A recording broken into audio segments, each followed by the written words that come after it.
Hey guys, I'm sitting in the B1 SUT, and we're here at Bollinger Motors Headquarters in Oak Park, Michigan, a brand new facility they just moved into in August.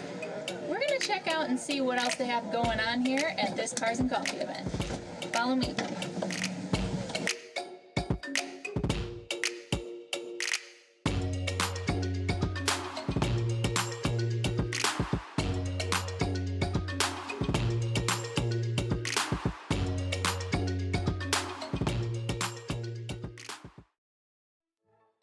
Hi guys, we're inside the headquarters of Bollinger Motors' new facility here in Oak Park, Michigan. And we are here with Danielle, who is in charge of their marketing department. She's gonna take us around the facility and show us what they got in here. HR sits over here. A lot of engineering that is in this room. We are going to be building prototypes in here once we get to our alpha builds. I think Robert mentioned those to you earlier. We do still in here have the chassis prototype, which is really great. This is what is underneath all of our vehicles, the B1 and B2. So, and this is a very first early prototype you can see. Some of the welding, Yep. This is just straight out of CJ's head, and he built this and put this together. This was our first one. Yeah, this is his baby. Yes, and it's really cool. So you can see this is the whole gearbox, and then you can see. And it's a 2-speed, so this allows us to go into a lower gear, especially perfect for off-roading and everything like that. Yes, for those who like to crawl. Which, you know, that's actually not too common in electric vehicles, so it's very, very cool. Yeah, you're right. Very utilitarian. And then you have the whole, just the gear hub, which is cool. This wood also, I don't know if Robert went over, it's all reclaimed wood right from Detroit, which is really cool. Very cool. Again, it's all about doing our best to, you know, save the earth. Yeah. Really. So one step at a time. Yeah, for sure. Yeah. We always say we want this to be the last truck you'll ever buy. We want it to go the distance, so that requires sturdy materials that, you know, will stand the test of time. So no plastic, all metal, just truck, right? Right. And wood, of course. Well, thank you, Danielle, for your time and taking us through the facility. We really appreciate it. Glad and to do best of luck to all of you guys. You got a lot of work ahead of you. Yes, we do, but we're looking forward to it. We got an event to tend to out there. We need more coffee, and we need to check out these cars a little bit more.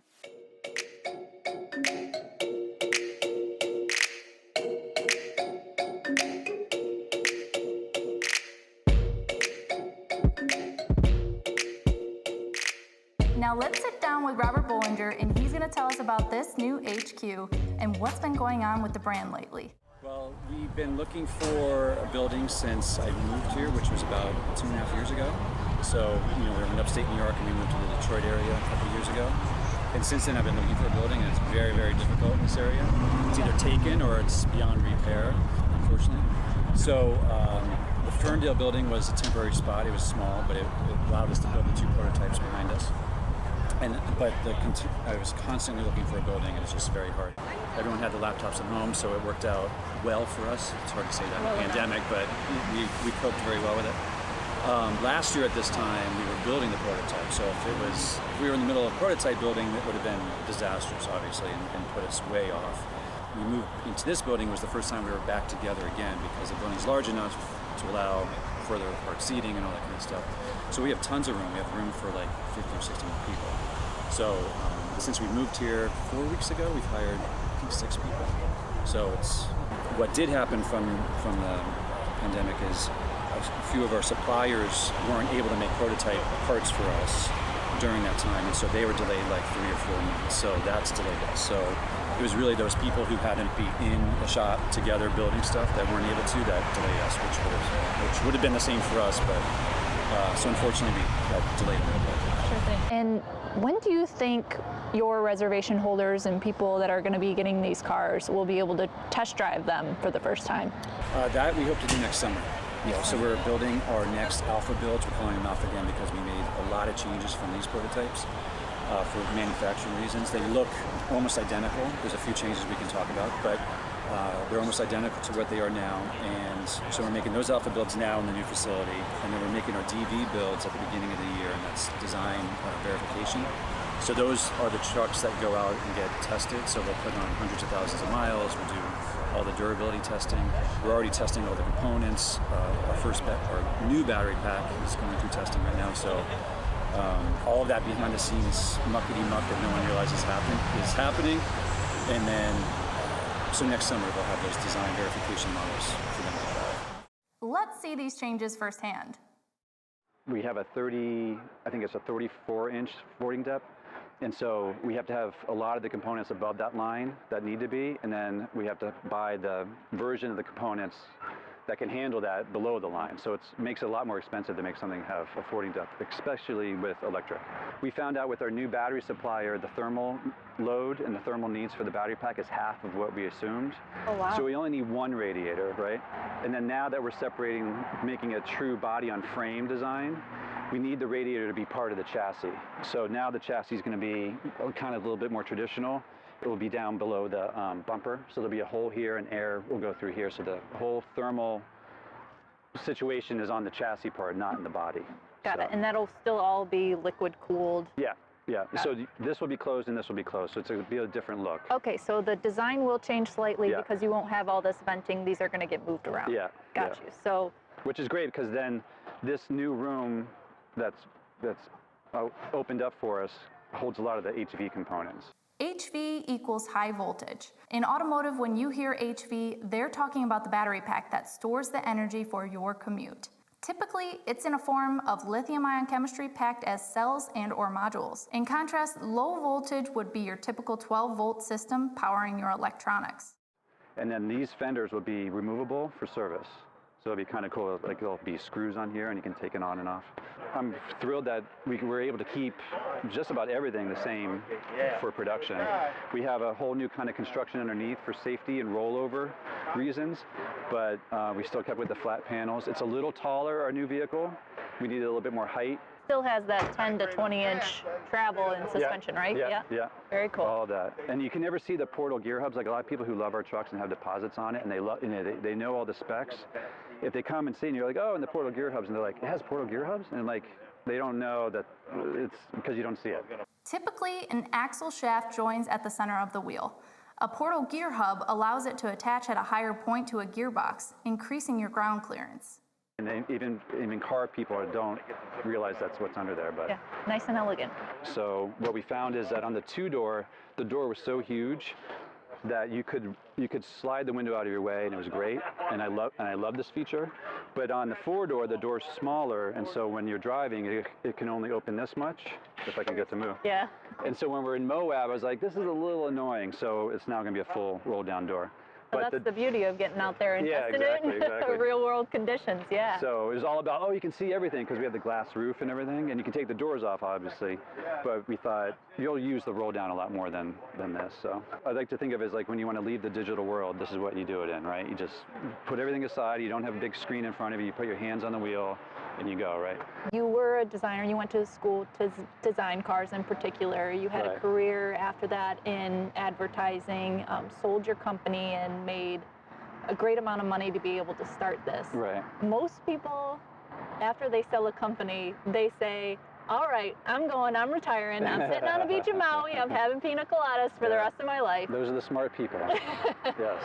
And to that point, it takes some serious motivation to be able to start something like this. So why is that you decided to I don't know. This is project? my 3 a.m. question almost every night. Well, when it was my friend's company, John Masters, and I was a junior partner in it, but we did still sell it for quite a large amount of money, and so that was very, very fortunate. At that time, I was 48, and so I was like, okay, 48's too young maybe to retire. So I was just like, again, I'm questioning all this. But anyway, so I thought, okay, I started thinking about lots of stuff to do, and the thing just kept coming up in the back of my head. It was like, oh, this thing you always thought about doing as a kid, right?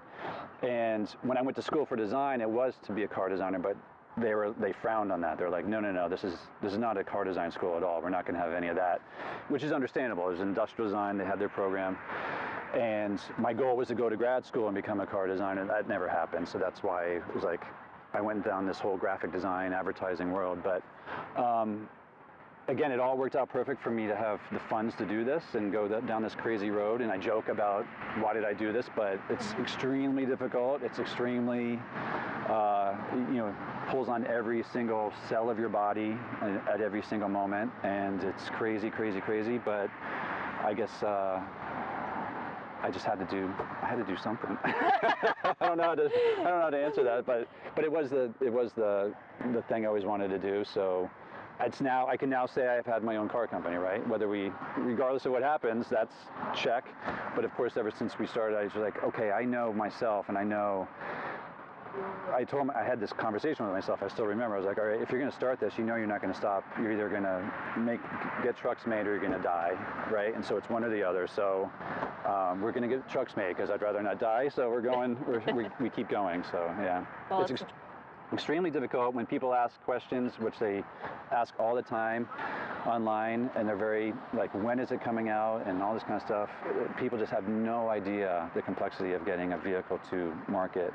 And we've seen it with Tesla delaying, we've seen it just takes an insane amount of money, insane amount of time, and we just keep going. Keep it going is right. The team at Bollinger Motors is charging ahead with the new Deliver E van they revealed this summer, offering up to a 210 kilowatt-hour battery and the lowest step-in height in the industry at 18 inches. It's set to fit a host of Class 2B, 3, 4, and 5 vehicles. What other advantages would you say the Deliver E van provides in that field that's growing so fast? Right. Just take one quick step back is that we weren't planning on doing a delivery van, right? So we were heavily working on our trucks. And when we had the press release for a chassis, which is the underpinnings to our vehicles, when we had the press release for that, we had 3 different companies in the delivery space, big names that we know, all that kind of stuff, come to us and say, hey, can you build that? Can I put a delivery van on top of that? And we said, no, it's actually the opposite. It's the worst thing you possibly want to do because it has 15-inch ground clearance and all-wheel drive. You don't need that for a delivery van. But we quickly engineered a version using our battery, all of our same components, because we've been working in Class 3 all along, right? So we made a Class 3 delivery van out of our same components. It's basically a different frame. And so we presented that to them and we're in talks about all that kind of stuff. And so it was created out of a need, right? But also we were able to provide that solution to that. So we're now talking to companies that are interested in us and doing things for them for Class 4, Class 5, and on. So it's really, there's such a huge need for electric commercial vehicles, and even UPS and FedEx and them who are putting in big orders with others, they need more trucks than that. And so they're going to have to put in purchase orders with a lot of companies to get there, right? And the big advantages to ours is that we're not manufacturing it ourselves. We're going to be manufacturing it with a manufacturer who makes delivery vehicles already. So that's huge. We don't have to buy a plant and tool it up. The amount of interest that's come from the commercial side towards us is huge. So there's definitely a huge opportunity to change the world for the better through commercial, because you hear all the things like the new Clean Truck Act out of California and all the stuff that's happening there. So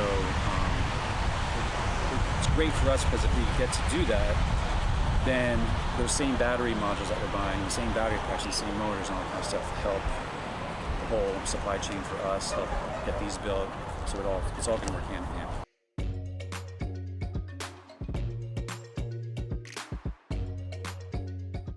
I want to give a special thanks to Robert, Danielle, and the rest of the Bollinger team for letting us stop by their new headquarters and hosting such a great event. If you want to attend their next event and see the B1 and B2 with your own eyes, be sure to head over to their Facebook page as well as visit their website at bollingermotors.com. Well, we hope you learned something new and found this entertaining enough to give us a thumbs up. If you want to support us and see a regular flow of episodes, don't forget to click the subscribe button and select the notification bell so you don't miss any of our new shows. We'd love to hear your feedback about what you're most interested in learning about, what events we should cover, which products to showcase, and anything and everything in between. Comment down below to share your thoughts. Thank you guys so much for watching, and we'll see you again in our very first episode coming soon.